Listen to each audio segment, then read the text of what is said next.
It's official. Kamala Harris drops out of the race. She is no longer running for president, at least during this election cycle. So what happened? You may not remember, but earlier this year, she was actually polling pretty well. As a matter of fact, according to this poll, she was in second place just behind Biden and she had 20% support. But now, she dropped out. So what happened here?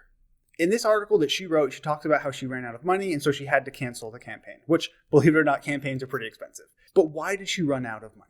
So let's see what she has to say about this. Talking about what I describe and what I believe to be the elephant in the room about my campaign. What is that? Electability.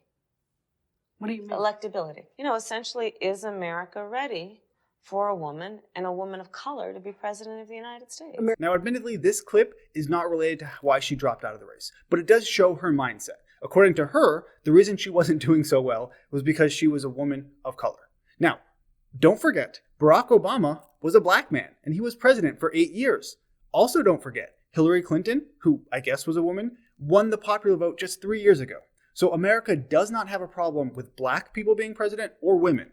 And so there wouldn't really be any problem with a woman of color being president either. The problem was not your race or your gender, it was you, Kamala Harris. And to prove that even further, all we have to do is look at another woman who is doing fairly well in the Democratic polls, and that is none other than Elizabeth Warren. Now, she is leading fairly well, and let's not forget that she is 100% Native American. I mean, that is exactly what her 23andMe showed, right? If not, why would she show that and think it was a win? So if she is a Native American woman, a woman of color, and she's doing really well, it's obvious that the problem was not your race, was not your gender, it was you.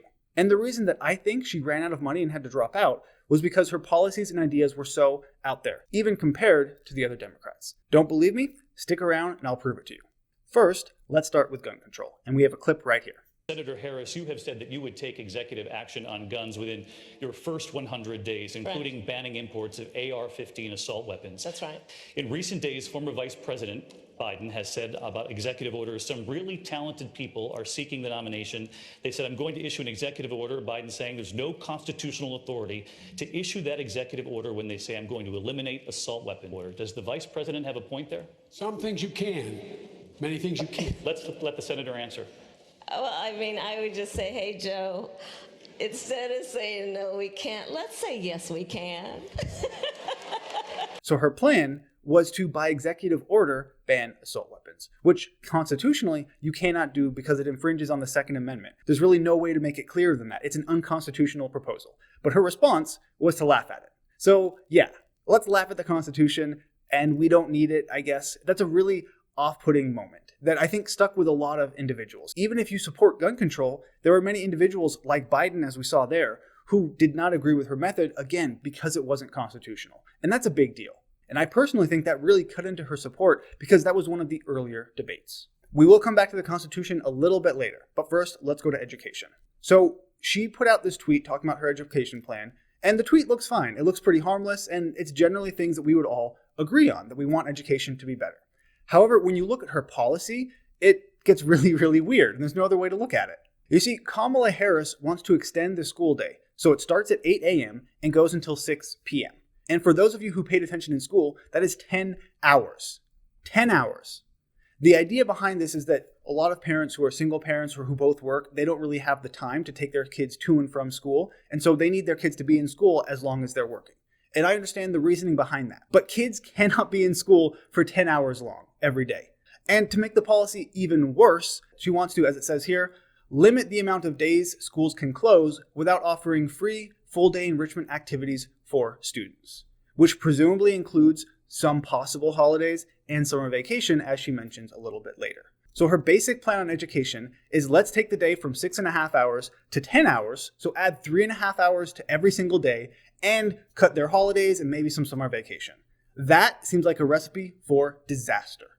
As a matter of fact, in a previous video I did about education, I highlighted the fact that in America, we already spend vastly more time in school than most other civilized countries in the world. And our academical outcomes are not generally comparable to theirs. So if anything, school hours should be cut and not extended. As a matter of fact, this plan sounds so bad that it would fit in pretty well as an episode of that old TV show Recess, which if you haven't seen it, is a great show. But my point is that if your plan fits in a 90s cartoon show, your plan's probably not that great. If you need even more convincing, though, watch this clip. Senator Kamala Harris introduced a bill that would extend the school day till 6 p.m.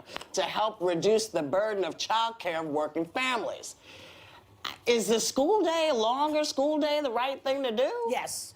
I believe so. Because you're letting them out early. All they're doing is going home, playing video games, and going on their phones. Yeah, I agree with that one. Yeah, I actually wouldn't have agreed with you before I had kids in high school and in middle school. Yeah. But the homework is so... It's horrible. It's so extensive. As a general rule of thumb, if the hosts on The View agree with you on a point of policy, you should rethink that policy. I live my life by that motto. Moving on several occasions, she has called for Twitter to ban Trump because of reasons. I don't know. That he frankly his Twitter account should be suspended. I think there is plenty of now evidence to suggest that he is irresponsible with his words in a way that could result in harm to other people.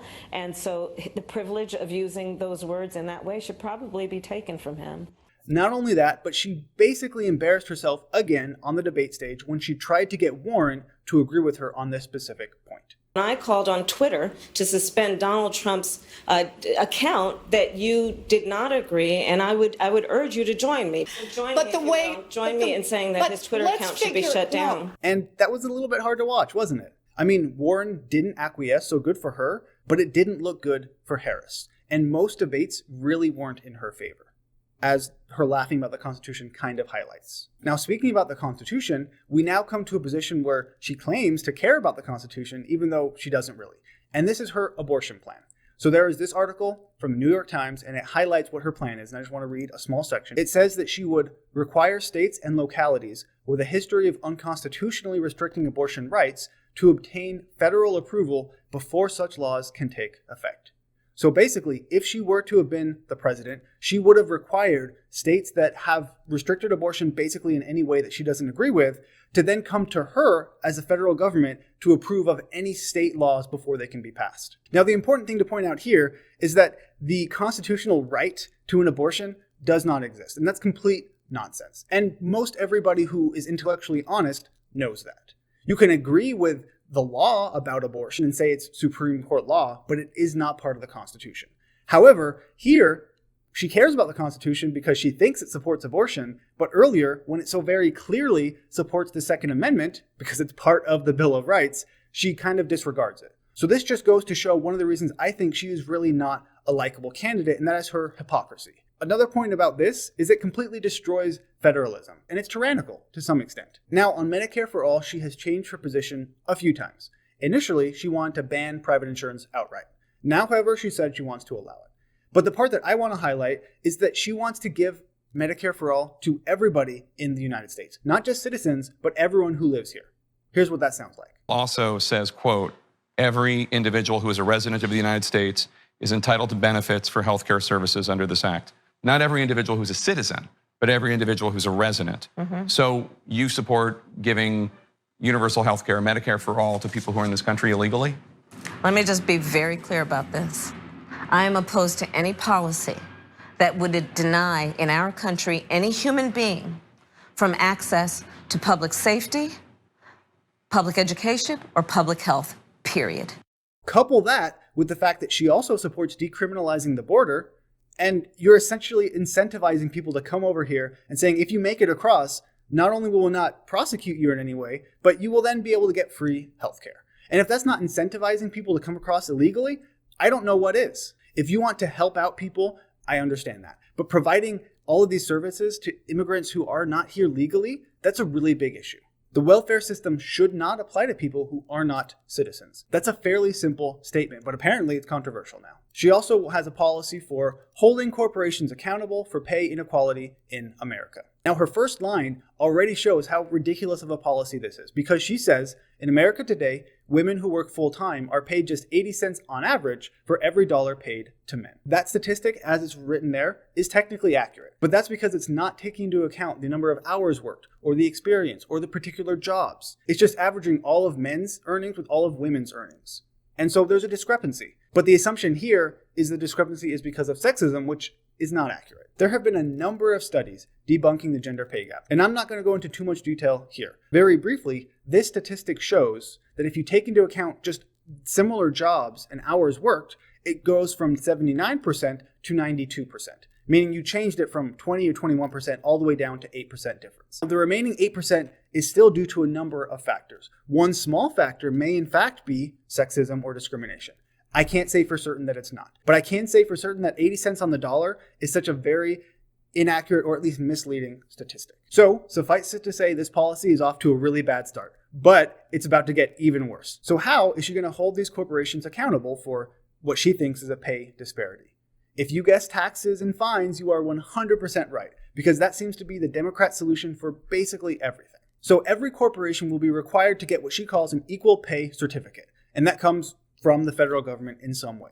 They have to get that by proving that they pay men and women equally. Again, even though that statistic doesn't make any sense, she's still going to require it of you. So you get that equal pay certification or you will be fined. And as it says here, companies will be fined 1% of their profits for every 1% wage gap they allow to persist for work of equal value. So what that means is that if there is any sort of disparity that Kamala Harris or the federal government thinks is because of discrimination, and they don't take into account, all the other important factors, they will fine you 1% of profits for every percentage that there is different, which is completely ridiculous. That is basically saying if you want to have a corporation and keep your profits, you have to go through the federal government in the most ridiculous and obscure way. It just doesn't make any sense. And that pretty much epitomizes her ideas and her policies. Overall, Kamala Harris was not a great candidate. Now, if you've watched this far, I want to make one thing clear, and that is I'm not trying to kick a dead horse. I'm not attacking her because she is out of the race.